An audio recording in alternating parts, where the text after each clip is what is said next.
Good morning to all. Welcome to TSN school.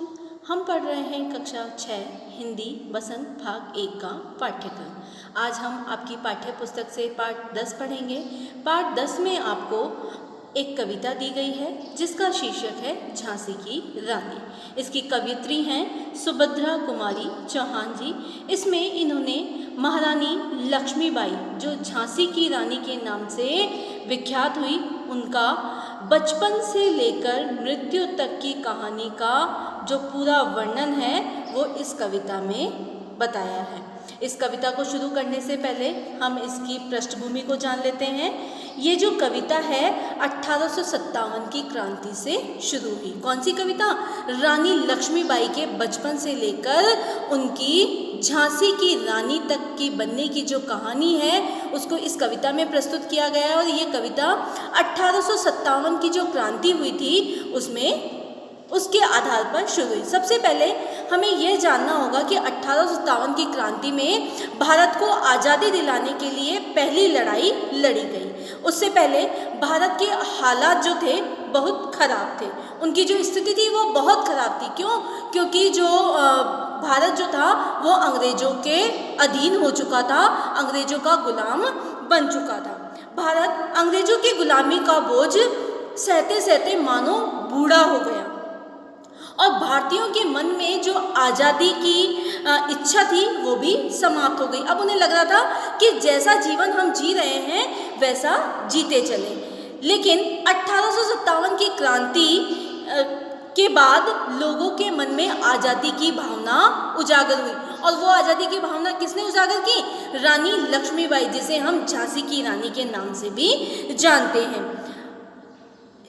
ये जो कविता है, इस कविता के अंत में भी मतलब झांसी की रानी के इतिहास के बारे में, और उन्होंने दुनिया के लिए, इस भारत देश के लिए अपने प्राणों की बलि दे दी, अपने प्राणों को न्यौछावर कर दिया। इन सभी बातों को इस कविता में बताया गया है। किस प्रकार से उन्होंने अपनी वीरता का प्रदर्शन किया और किस प्रकार से उन्होंने इस लड़ाई में अपनी वीरता का प्रदर्शन किया ताकि लोग उन्हें युगों युगों तक याद करें। भारतीय इतिहास में भी जो हर देशवासी है वो उन्हें निरंतर याद करता रहे।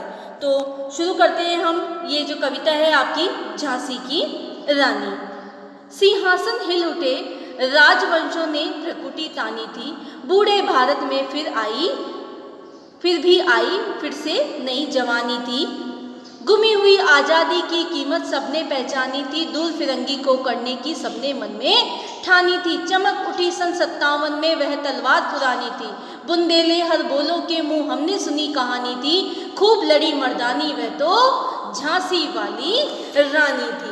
अब ये जो कविता है इसमें रानी लक्ष्मीबाई ने किस प्रकार से भारत को आज़ादी दिलाने के लिए सन 1857 की क्रांति की शुरुआत की। सिंहासन हिल उठे, राजवंशों ने भ्रकुटी तानी थी। राजवंश जो थे, अलग अलग जो सिंहासन थे, अलग अलग राज्य के जो राजा थे, उन्होंने अब आज़ादी की ठान ली। बूढ़े भारत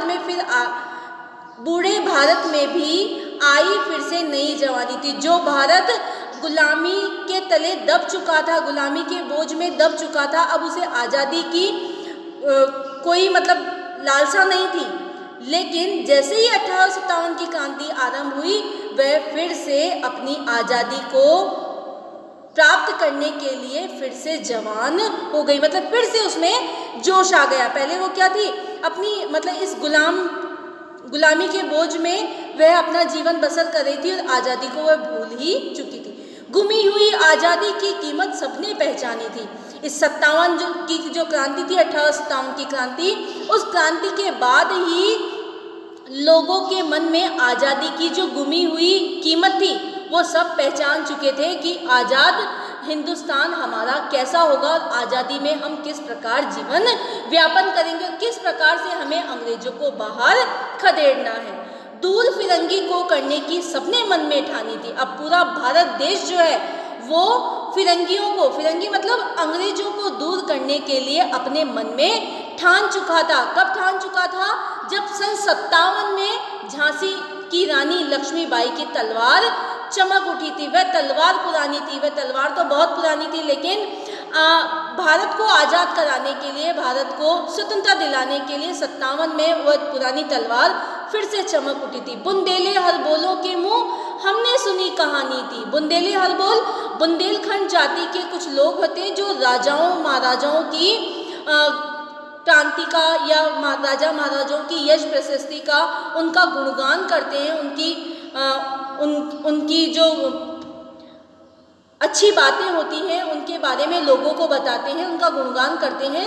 तो ये एक प्रकार की बुंदेलखंड की एक जाति है जो राजा महाराजाओं का गुणगान करती। तो उन्हीं के मुँह हमने सुनी कहानी थी, खूब लड़ी मर्दानी वह तो झांसी वाली रानी थी। अब ये जो कहानी किसके मुंह से सुनी है? बुंदेले हरबोलों के मुंह सुनी है।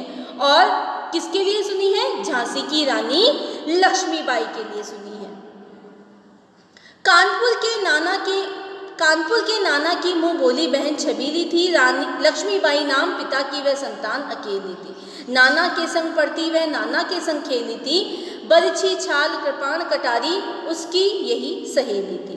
वीर शिवाजी की गाथाएं उसको याद जबानी थी। बुंदेले हरबोलों के मुँह हमने सुनी कहानी थी, खूब लड़ी मर्दानी वह तो झांसी वाली रानी थी। अब आगे जो कवित्री जी हैं सुभद्रा कुमारी चौहान जी क्या कह रही हैं?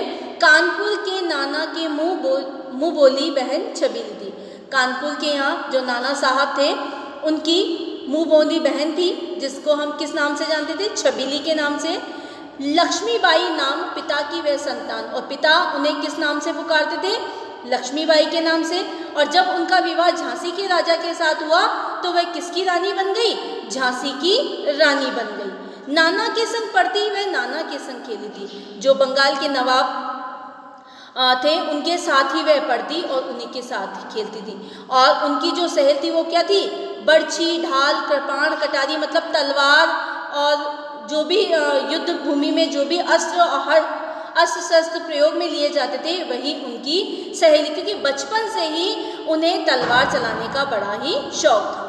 वीर शिवाजी की गाथाएं उसको याद जबानी थी। रानी लक्ष्मीबाई को, झांसी की रानी लक्ष्मीबाई को वीर शिवाजी जो मराठा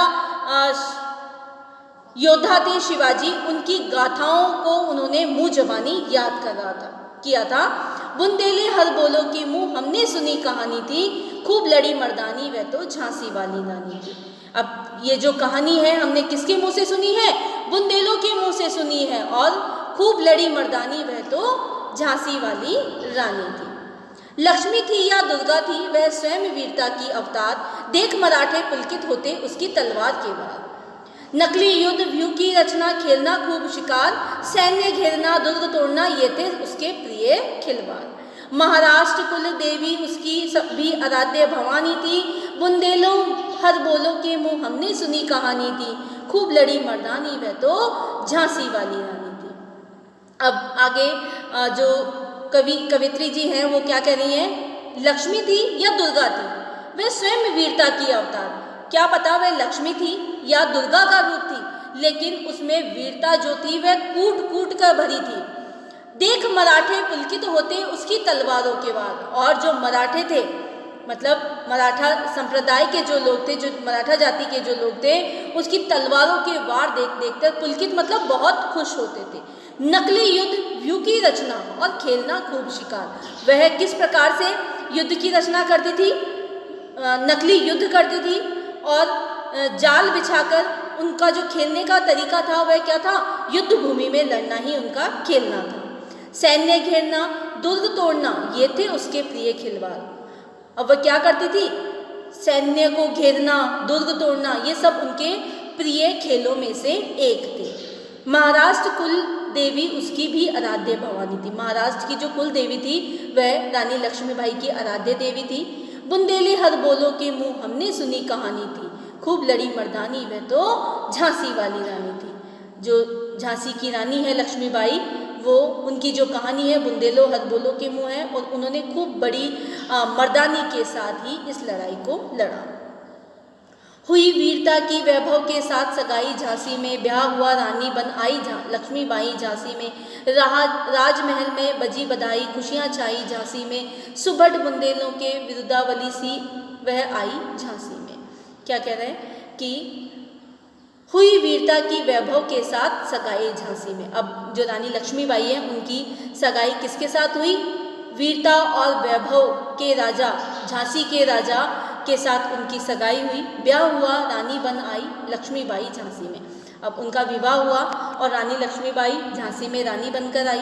राजमहल में बजी बधाइयाँ, खुशियाँ छाई झांसी में, और राजमहल में खूब बधाइयाँ बटी, लोग बहुत खुश हो रहे थे और चारों ओर खुशी छा गई। कहाँ पर? झांसी में, क्योंकि उनका विवाह कहाँ हुआ? झांसी में। सुबह बुंदेलों के विरुदावली सी वह आई झांसी में। बुंदेलों के वहाँ पर, मतलब जहाँ पर लक्ष्मीबाई का जन्म हुआ था, उस स्थल में बहुत दुख का माहौल हो गया, क्योंकि बेटी की विदाई हो रही थी और सब कुछ छोड़कर वह कहाँ पर आ गई?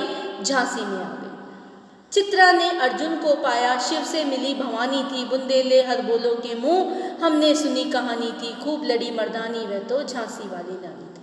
अब यहाँ पे क्या कह रहा है कि शिव को पार्वती जी मिली, चित्रा ने अर्जुन को पाया, इसी प्रकार महारानी लक्ष्मीबाई ने भी झांसी के राजा को पा लिया, और यह कहानी बुंदेले हर बोलों के मुँह हम सुन रहे हैं, क्योंकि रानी लक्ष्मीबाई ने खूब साहस के साथ इस युद्ध में अपनी भूमिका निभाई और देश को आज़ाद कराने में सहायता प्रदान की।